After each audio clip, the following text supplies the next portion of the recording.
Welcome to online study exam friends. आज की इस वीडियो में हम बात करने वाले हैं एक और ट्रेंडिंग टॉपिक का नाम है बजट 2025। यह काफ़ी ज़्यादा इम्पोर्टेंट टॉपिक है फ्रेंड्स। इस वीडियो में हम सबसे पहले थ्योरी पार्ट को कवर करेंगे, उसके बाद में इससे रिलेटेड एमसीक्यू क्वेश्चंस को कवर करेंगे। फ्रेंड्स, इस वीडियो में सभी क्वेश्चन सेलेक्टेड और इम्पोर्टेंट लिए गए हैं। यदि आप लोग किसी भी एग्ज़ाम की तैयारी कर रहे हो तो यह वीडियो आप लोगों के लिए काफ़ी ज़्यादा इम्पोर्टेंट होने वाली है। यदि आप लोग चैनल पे न्यू हो तो वीडियो को लाइक शेयर और वीडियो पे कमेंट करके बताइए कि आपको यह वीडियो कैसी लगी। तो चलिए बिना देरी के वीडियो शुरू करते हैं। सबसे पहले हम लोग जानेंगे बजट क्या होता है।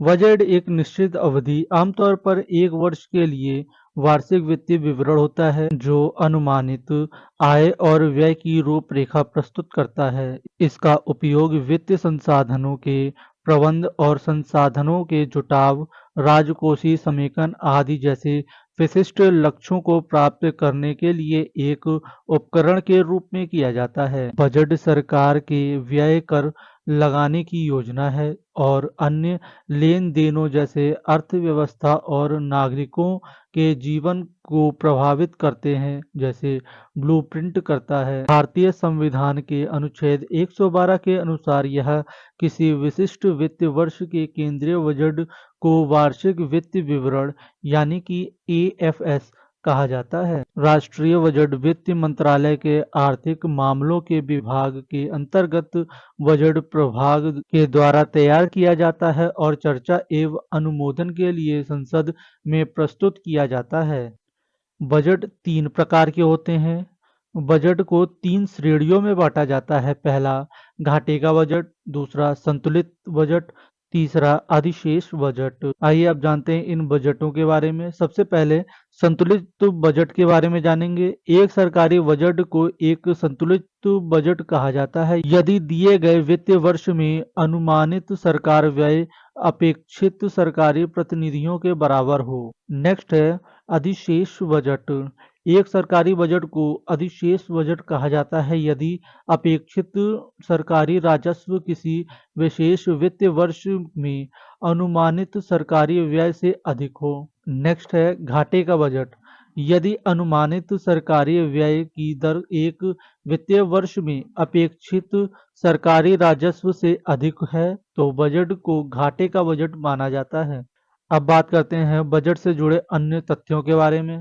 भारत में सबसे अधिक बार बजट पेश करने वाले वित्त मंत्री मोरारजी देसाई थे। उन्होंने 10 बार बजट पेश किया था। मोरारजी देसाई ने 2 बार 1964 और 1984 में अपने जन्मदिन के अवसर पर 29 फरवरी को बजट पेश किया था।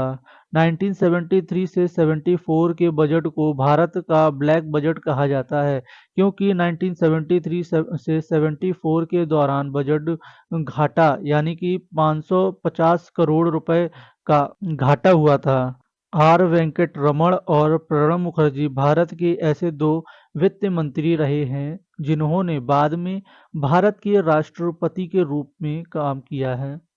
भारत में पहली बार कॉरपोरेट टैक्स की शुरुआत 1987 के बजट में राजीव गांधी द्वारा की गई थी। अंतिम बजट शब्द का प्रयोग पहली बार आर शनमुखम शेट्टी के द्वारा 1948 से 49 के ओपन बजट भाषण में प्रयोग किया गया था। भारत में 7 अप्रैल 1860 को ईस्ट इंडिया कंपनी द्वारा ब्रिटिश क्राउन के अंतर्गत पहला बजट पेश किया गया था।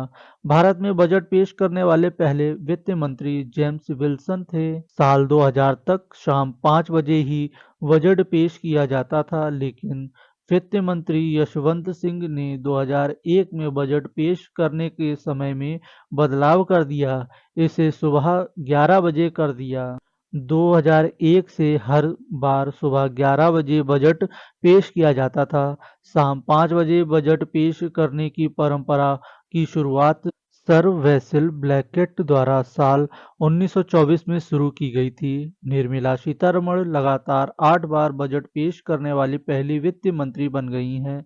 इन्होंने इस मामले में मोरारजी देसाई को पीछे छोड़ दिया है। उन्होंने लगातार 6 बार बजट पेश किया था। अब बात करते हैं केंद्रीय बजट 2025 से 26 के बारे में।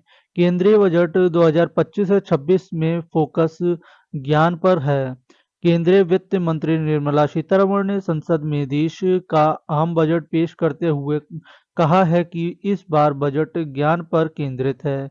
ज्ञान का अर्थ है गरीब, युवा, अन्नदाता और नारी शक्ति। इस बजट में प्रस्तावित विकास उपाय 10 व्यापक क्षेत्रों में हैं, जिनमें गरीब, युवा, किसान और महिला पर ध्यान केंद्रित किया गया है। ज्ञान पर केंद्रित 10 सेक्टर कौन-कौन से हैं, आइए जान लेते हैं। पहला है कृषि एवं विकास और उत्पादकता को गति देना। दूसरा है ग्रामीण संपन्नता और अनुकूल निर्माण। तीसरा है समावेशी प्रगति के पथ पर सबको साथ लेकर चलना। चौथा है भारत में विनिर्माण बढ़ाना और मेक इन इंडिया को और आगे ले जाना। पांचवा है एमएसएमई को सहायता देना। छठवां है रोजगार के जरिए विकास को समर्थन बढ़ाना। सातवां है जनता, अर्थव्यवस्था और इनोवेशन में निवेश करना। आठवां है ऊर्जा आपूर्ति संतुलित करना। नवा है निर्यात को बढ़ावा देना। 10वां है इनोवेशन को पोषित करना। ये 10 सेक्टर थे जिस पे बजट 2025 से 26 के दौरान फोकस किया जाएगा। 100 जिलों में प्रधानमंत्री धन ध्यान कृषि योजना शुरू की जाएगी। वित्त मंत्री निर्मला सीतारमण ने बजट 2025 से 26 में प्रधानमंत्री धन ध्यान कृषि योजना शुरू करने की घोषणा की है। 1.7 करोड़ किसान को इस योजना के जरिए मदद मिलेगी। इस योजना को राज्य के साथ मिलकर चलाया जाएगा। इस योजना के अंतर्गत 100 जिलों को कवर किया जाएगा और ये ऐसे जिले होंगे जहां पर उत्पादन कम होता है। नेक्स्ट है जल जीवन मिशन को वर्ष 2028 तक बढ़ाया गया। केंद्रीय वित्त मंत्री निर्मला सीतारमण ने बजट 2025 से 26 में जल जीवन मिशन को वर्ष 2028 तक बढ़ाने की घोषणा की है। जल जीवन मिशन को 2019 में शुरू किया गया था। नेक्स्ट है असम में 12.7 लाख मीट्रिक टन वार्षिक क्षमता वाला एक संयंत्र। वित्त मंत्री निर्मला सीतारमण ने बजट 2025 से 26 में यूरिया आपूर्ति को बढ़ाने के लिए असम में नाम रूप में 12.7 लाख मीट्रिक टन की वार्षिक क्षमता वाला एक संयंत्र स्थापित करने की घोषणा की है। नेक्स्ट है 12 लाख की सालाना कमाई पर कोई भी टैक्स नहीं देना होगा। बजट 2025 से 26 में यह घोषणा की गई है कि अब 12 लाख की सालाना कमाई पर कोई भी टैक्स देने की आवश्यकता नहीं है। आयकर अधिनियम की धारा 87A के तहत छूट सीमा में वृद्धि की घोषणा की है। छूट की सीमा 7 लाख रुपए से बढ़कर 12 लाख रुपए कर दी गई है। यह बदलाव न्यू टैक्स व्यवस्था के तहत किया गया है। डिडक्शन को 75,000 रुपये ही रखा गया है। इसका मतलब है कि अगर किसी व्यक्ति की सैलरी 12 लाख रुपए है, वह न्यू टैक्स रिजीम चुनता है तो 12 लाख कमाई पर एक भी रुपए का टैक्स देने की आवश्यकता नहीं है। लेकिन आपकी इनकम अगर 12,75,000 रुपए है तो भी आपको जीरो टैक्स देना होगा, क्योंकि 12 लाख के ऊपर आपको स्टैंडर्ड डिडक्शन 75,000 रुपए का लाभ मिलेगा। ऐसे में देखा जाए तो 12,75,000 रुपए पर अब कोई टैक्स देने की आवश्यकता नहीं होगी। बजट घोषणा के बाद नई प्रस्तावित व्यवस्था के बारे में देख लेते हैं। पहला है 0 से 4 लाख तक कोई कर नहीं देना होगा। 4 से 8 लाख तक पे 5% का टैक्स देना होगा। 8 से 12 लाख तक पे 10% देना होगा आपको टैक्स। 12 से 16 लाख पे 15% देना होगा टैक्स। 16 लाख से 20 लाख तक में 20% टैक्स देना होगा। 20 लाख से 24 लाख तक 25% और 24 लाख के ऊपर जो भी होगा आपका तो 30% आपको टैक्स देना होगा। चलिए आगे बढ़ते हैं। बीमा क्षेत्र के लिए एफडीआई सीमा 74% से बढ़ाकर 100% कर दी गई है। केंद्रीय बजट 2025 से 26 में बीमा क्षेत्र के लिए एफडीआई सीमा 74% से बढ़ाकर 100% करने की घोषणा की है। 100% एफडीआई की अनुमति से बीमा कंपनी को अधिक निवेश मिलेगा, जिससे उनका विस्तार और विकास तेजी से होगा। 36 जीवन रक्षक दवाइयों को सीमा शुल्क से पूरी तरह छूट दी जाएगी। वित्त मंत्री निर्मला सीतारमण ने केंद्रीय बजट 2025 से 26 में घोषणा की है कि 36 जीवन रक्षक दवाइयों को सीमा शुल्क से पूरी तरह छूट दी जाएगी। अगले 3 वर्ष में सभी जिला अस्पतालों में डे केयर कैंसर सेंटर स्थापित किए जाएंगे। वित्तीय वर्ष 2025 से 26 में 200 सेंटर स्थापित किए जाएंगे। कोबाल्ट उत्पाद, LED, zinc, lithium ion battery, scrap और 12 महत्वपूर्ण खनिजों को भी बुनियादी सीमा शुल्क से छूट दी जाएगी। नेक्स्ट है फुटवियर और लेदर के क्षेत्र के लिए फोकस प्रोडक्शन स्कीम शुरू की जाएगी। भारत के फुटवियर और लेदर सेक्टर में क्वालिटी, प्रोडक्टिविटी और स्पर्धा को बढ़ावा देने के लिए एक फोकस प्रोडक्ट स्कीम लागू की जाएगी। इस स्कीम में 22 लाख लोगों को रोजगार मिलने की संभावना है। अनुसूचित जाति और जनजाति वर्ग की 5 लाख महिलाओं के लिए एक नई स्कीम है। इस स्कीम के तहत पहली बार उद्यमी बन रही इस समाज की महिलाओं को अगले 5 साल के अंतराल में 2 करोड़ रुपए का टर्न लोन मुहैया कराया जाएगा। नेक्स्ट है किसान क्रेडिट कार्ड की लिमिट 3 लाख से बढ़ाकर 5 लाख करने की घोषणा की है। किसान क्रेडिट कार्ड के माध्यम से अब किसान को किसान क्रेडिट कार्ड से 5 लाख रुपए तक का लोन मिल सकेगा। पहले यह लिमिट 3 लाख रुपए तक की थी। किसान क्रेडिट कार्ड योजना में किसान को केवल 4% सालाना ब्याज पर लोन मिलेगा। नेक्स्ट है बिहार में मखाना बोर्ड की स्थापना की जाएगी।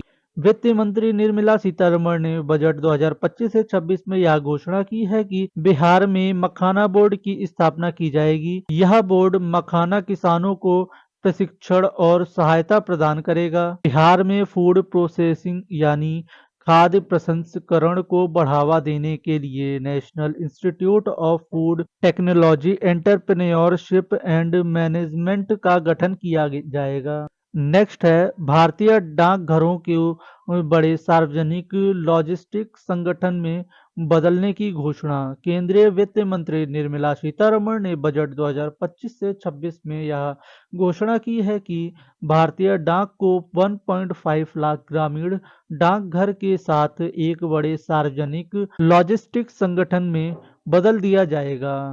नेक्स्ट है आईआईटी इंफ्रास्ट्रक्चर में विस्तार। वित्त मंत्री निर्मला सीतारमण ने बजट 2025 से 26 में आईआईटी पटना का विस्तार करने की घोषणा की है।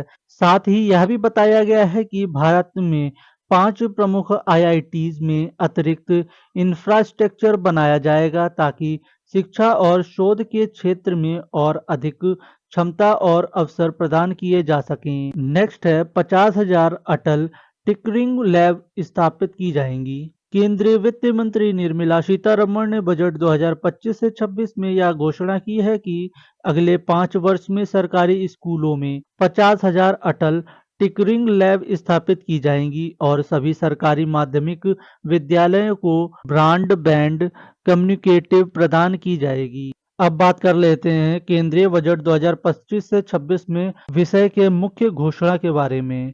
पहला है बिजली क्षेत्र सुधार। बिजली वितरण और ट्रांसमिशन को मजबूत करने के लिए बड़े सुधार की घोषणा। नेक्स्ट है शहरी विकास। शहरों के पुनर्विकास और जल स्वच्छता सुधार के लिए 1 लाख करोड़ का अर्बन चैलेंज फंड शुरू किया गया है। नेक्स्ट है कैंसर देखभाल सुविधा। बिहार समेत देश भर में जिला अस्पतालों में अगले 3 वर्षों में 200 केयर कैंसर सेंटर खोले जाएंगे। नेक्स्ट है चिकित्सा शिक्षा विस्तार। एमबीबीएस की 75,000 सीटें बढ़ाई जाएंगी। 5 आईआईटी में 6,500 से अधिक सीटें बढ़ाई जाएंगी। नेक्स्ट है पीएम गति शक्ति और पर्यटन। 50 नए पर्यटन स्थलों को विकसित करने का ऐलान किया गया है। नेक्स्ट है फुटवियर और लेदर सेक्टर। इसमें जूता, चप्पल, फुटवियर और चमड़ा क्षेत्र के लिए एक केंद्रित योजना शुरू की जाएगी। नेक्स्ट है निवेश विकास का तीसरा इंजन। सशक्त आंगनवाड़ी और पोषण 2.0 योजना के तहत 8 करोड़ बच्चों को समर्थन। नेक्स्ट है आईआईटी इंफ्रास्ट्रक्चर विस्तार। 5 आईआईटीज में बुद्धिमत्ता ढांचे का विस्तार किया जाएगा। नेक्स्ट है भाषा और शिक्षा। मातृभाषा में शिक्षा को बढ़ावा देने के लिए भारतीय भाषा पुस्तक योजना शुरू की जाएगी। नेक्स्ट है खाद्य प्रसारण संस्थान। बिहार में नए खाद्य प्रसारण संस्थान स्थापित होंगे। नेक्स्ट है make in India mission. National manufacturing mission के तहत उद्योगों को बढ़ावा दिया जाएगा। नेक्स्ट है महिलाओं के लिए नई योजना। 5 लाख महिलाओं और नए उद्यमों को टर्न लोन की सुविधा प्रदान की जाएगी। नेक्स्ट है स्टार्टअप के लिए क्रेडिट गारंटी।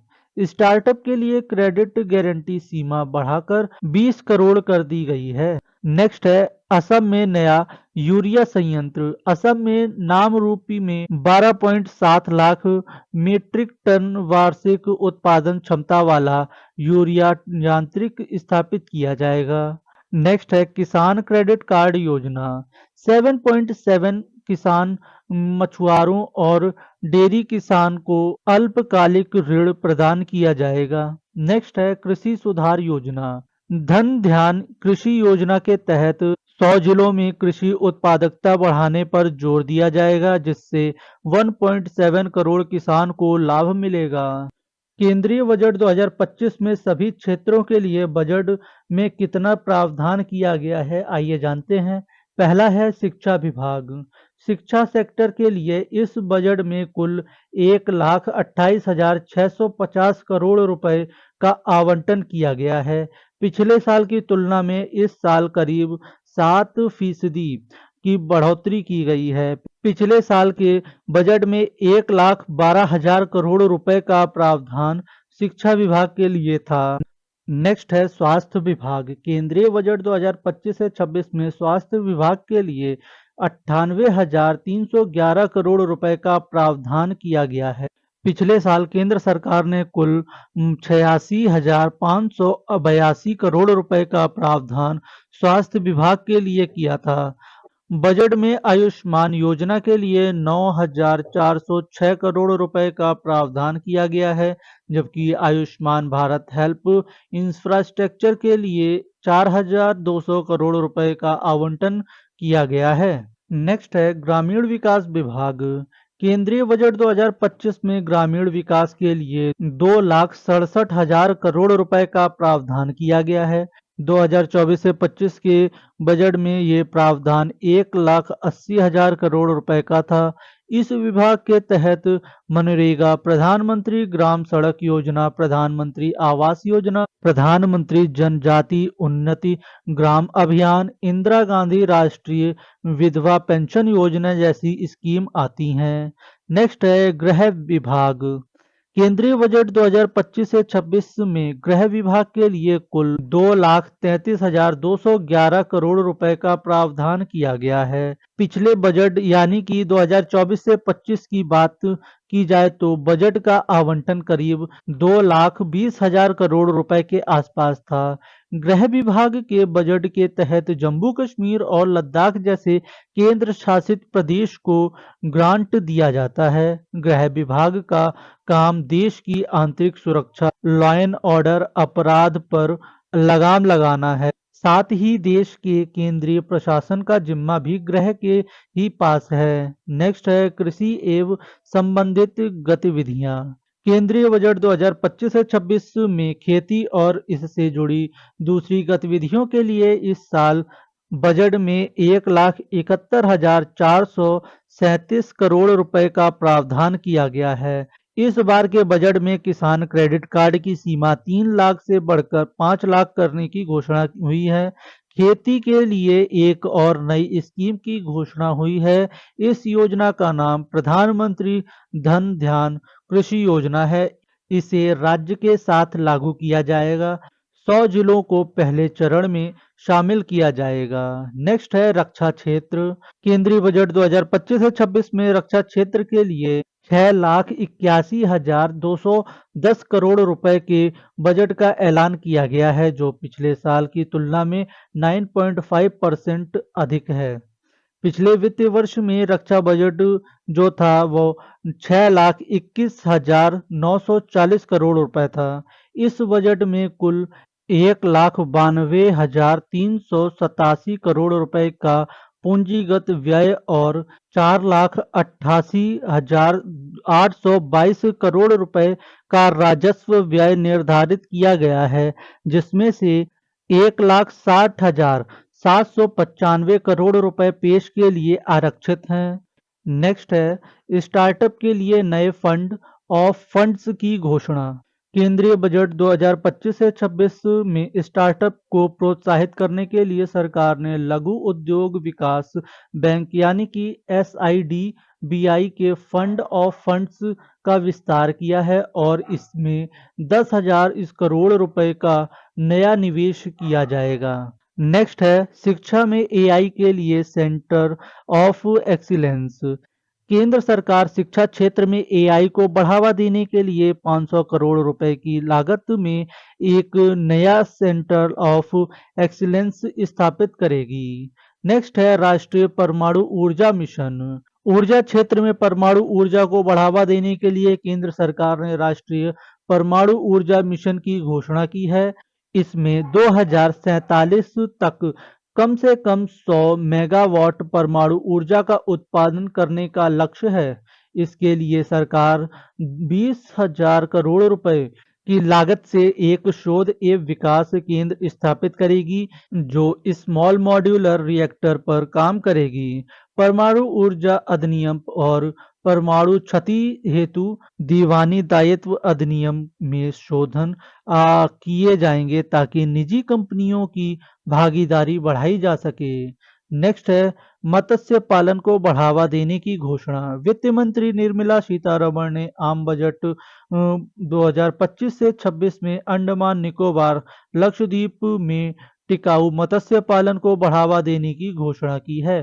केंद्र सरकार भारत के समुद्री संसाधनों का संतुलित उपयोग निश्चित करने और सी फूड निर्यात को बढ़ाने के लिए एक नीति बनाएगी। नेक्स्ट है दालों में आत्मनिर्भरता हासिल करने के लिए 6 साल का मिशन।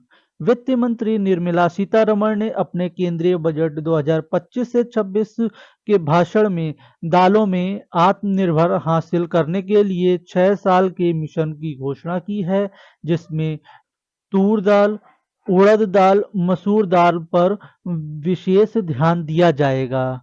नेक्स्ट है गिग कामगारों के लिए पहचान पत्र।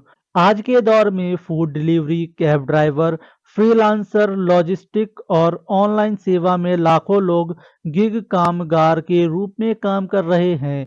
केंद्र सरकार ने गिग कामगारों के लिए एक योजना लेकर आएगी और इन्हें ई श्रम पोर्टल पर पंजीकृत करके पहचान पत्र दिलाया जाएगा। इसके साथ ही पीएम जन आयोग योजना के तहत आवासीय सुविधा दी जाएगी। लगभग 1 करोड़ गिग कारीगरों को इसका लाभ मिलेगा। नेक्स्ट है 5 नेशनल सेंटर ऑफ स्केललेस फॉर स्केलिंग की होगी स्थापना। Make for India, make for the world विनिर्माण के लिए 5 national centre of excellence for scaling की स्थापना की जाएगी। नेक्स्ट है स्वामी फंड 2 की घोषणा। इसका फुल फॉर्म है special window of affordable and mid income house. वित्त मंत्री निर्मला सीतारमण ने रुकी हुई आवासीय परियोजनाओं में 1 लाख इकाई को पूरा करने के लिए 15,000 करोड़ रुपए के नए स्वामी फंड की घोषणा की है। नेक्स्ट है निर्यात को बढ़ावा देने से जुड़ी हुई प्रमुख घटनाएं। अंतर्राष्ट्रीय व्यापार के लिए एक डिजिटल सार्वजनिक अवसंरचना भारत ट्रेड नेट की स्थापना की जाएगी। केंद्र सरकार राज्य के साथ 50 पर्यटन स्थल का विकास करेगी। केंद्रीय वित्त एवं कॉरपोरेट मामलों की मंत्री निर्मला सीतारमण ने घोषणा की है कि केंद्र सरकार राज्य के साथ साझेदारी में शीर्ष 50 पर्यटन स्थलों का विकास करेगी। फ्रेंड्स, ये तो था हमारा थ्योरी पार्ट। अब इससे बनने वाले इम्पोर्टेंट MCQ क्वेश्चंस की बात करेंगे। पहला क्वेश्चन है बजट शब्द का अर्थ क्या होता है। इसका उत्तर होगा ऑप्शन ए चमड़े का थैला। नेक्स्ट क्वेश्चन है भारत में पहला बजट कब पेश किया गया था। इसका उत्तर होगा ऑप्शन बी 18 फरवरी 1860 में। नेक्स्ट क्वेश्चन है, भारत में पहला बजट 18 फरवरी 1860 को किसने पेश किया था? इसका उत्तर होगा option C, East India Company के जेम्स विल्सन ने। नेक्स्ट क्वेश्चन है, भारत में पहली बार कॉर्पोरेट टैक्स की शुरुआत 1987 के बजट के लिए किसके द्वारा की गई थी? इसका उत्तर होगा option C, Rajiv Gandhi. Next question है, भारत में बजट प्रणाली की शुरुआत किस वायसराय के कार्यकाल के दौरान की गई थी? इसका उत्तर होगा option B, Lord Canning. Next question है, संविधान में बजट शब्द की जगह क्या प्रयोग हुआ है? इसका उत्तर होगा ऑप्शन सी, उपरोक्त दोनों। एनुअल फाइनेंशियल स्टेटमेंट और वार्षिक वित्त विवरण, ये दोनों उपयोग किए गए हैं।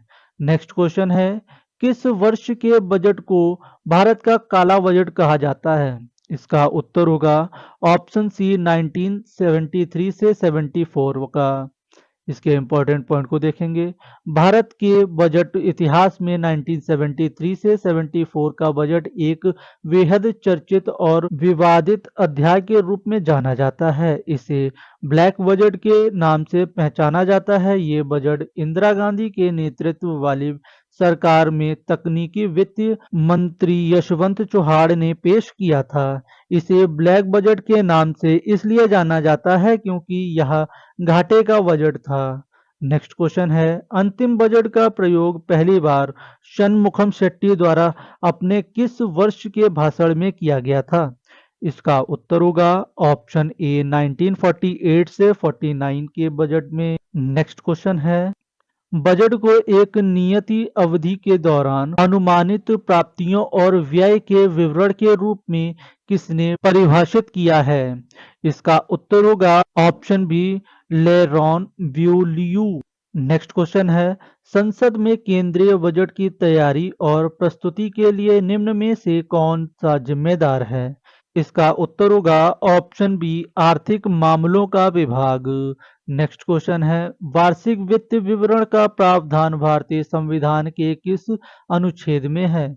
इसका उत्तर होगा ऑप्शन बी, अनुच्छेद 112। नेक्स्ट क्वेश्चन है, एक बजट दस्तावेज जो किसी विशेष वित्त वर्ष के लिए सरकार की राजस्व प्राप्तियों और राजस्व व्यय से संबंधित होता है, क्या कहलाता है? इसका उत्तर होगा ऑप्शन ए, राजस्व बजट। नेक्स्ट क्वेश्चन है, किस वर्ष सर विलियम एथवर्थ की अध्यक्षता में ईस्ट इंडिया रेलवे कमेटी की सिफारिशों पर सामान्य सरकारी वित्त से रेल वित्त को अलग कर दिया? इसका उत्तर होगा ऑप्शन बी, 1924 में। नेक्स्ट क्वेश्चन है, भारत का केंद्रीय बजट और रेलवे बजट किस वर्ष में विलय किया गया? इसका उत्तर होगा ऑप्शन ए, 2016 में। नेक्स्ट क्वेश्चन है, किस वर्ष तक शाम 5 बजे ही बजट पेश किया जाता था?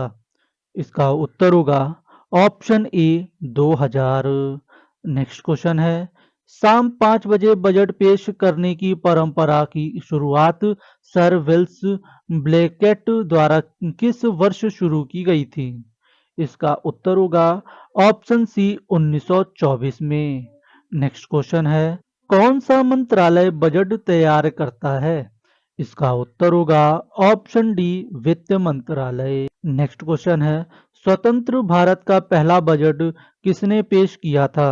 इसका उत्तर होगा ऑप्शन डी, आर के शनमुखम शेट्टी ने। नेक्स्ट क्वेश्चन है, संसद में कितनी बार पेपरलेस बजट पेश किया गया है? इसका उत्तर होगा ऑप्शन बी, 5 बार। नेक्स्ट क्वेश्चन है, निम्न में से कौन सा बजट भारत का पहला पेपरलेस बजट प्रस्तुति है? इसका उत्तर होगा ऑप्शन ए, बजट 2021 से 22। नेक्स्ट क्वेश्चन है, भारत की पहली पूर्णकालिक महिला वित्त मंत्री कौन है? इसका उत्तर होगा option B, Nirmala Sitharaman. Next question है, भारत की पहली वित्त मंत्री कौन है? इसका उत्तर होगा ऑप्शन ए, इंदिरा गांधी। नेक्स्ट क्वेश्चन है, बजट में क्या होता है? इसका उत्तर होगा ऑप्शन डी उपरोक्त सभी। सरकार को आमदनी और प्रस्तावित योजना पर होने वाले खर्च का विवरण, सरकार की कमाई और खर्च का ब्यौरा, मंत्रालय को उनके खर्च के लिए धनराशि का आवंटन, ये तीनों होते हैं बजट में। नेक्स्ट क्वेश्चन है, लगातार 8 बार बजट पेश करने वाली पहली महिला वित्त मंत्री कौन बनी है? इसका उत्तर होगा ऑप्शन ए निर्मला सीतारमण। नेक्स्ट क्वेश्चन है, भारत में शून्य बेस बजट का प्रयोग पहली बार किस वर्ष से किया गया था? इसका उत्तर होगा ऑप्शन डी 1987 में। नेक्स्ट क्वेश्चन है, किसने भारत में सबसे लंबा बजट भाषण दिया है? इसका उत्तर होगा ऑप्शन ए निर्मला सीतारमण ने। नेक्स्ट क्वेश्चन है, भारत के कितने प्रधानमंत्री ने प्रधानमंत्री रहते हुए बजट पेश किया है? इसका उत्तर होगा ऑप्शन सी 3। नेक्स्ट क्वेश्चन है, गणतंत्र भारत का पहला बजट किसने पेश किया था? इसका उत्तर होगा ऑप्शन ए जॉन मथाई। नेक्स्ट क्वेश्चन है, गणतंत्र भारत का पहला बजट कब पेश किया गया था? इसका उत्तर होगा ऑप्शन ए 28 फरवरी 1950 में। नेक्स्ट क्वेश्चन है, सबसे अधिक बार बजट पेश करने का रिकॉर्ड किस नेता के पास है? इसका उत्तर होगा ऑप्शन ए मोरारजी देसाई। इन्होंने 10 बार बजट पेश किया है। नेक्स्ट क्वेश्चन है, 2017 में पहली बार बजट किस तिथि को पेश किया जाता था? इसका उत्तर होगा ऑप्शन ए फरवरी के अंत में। नेक्स्ट क्वेश्चन है, 2017 के बाद बजट किस तिथि को पेश किया जाने लगा? इसका उत्तर होगा ऑप्शन सी 1 फरवरी को। नेक्स्ट क्वेश्चन है, अंतरिम बजट को क्या कहा जाता है? इसका उत्तर होगा ऑप्शन सी उपरोक्त दोनों। मिनी बजट और वोट ऑन अकाउंट दोनों बोला जाता है।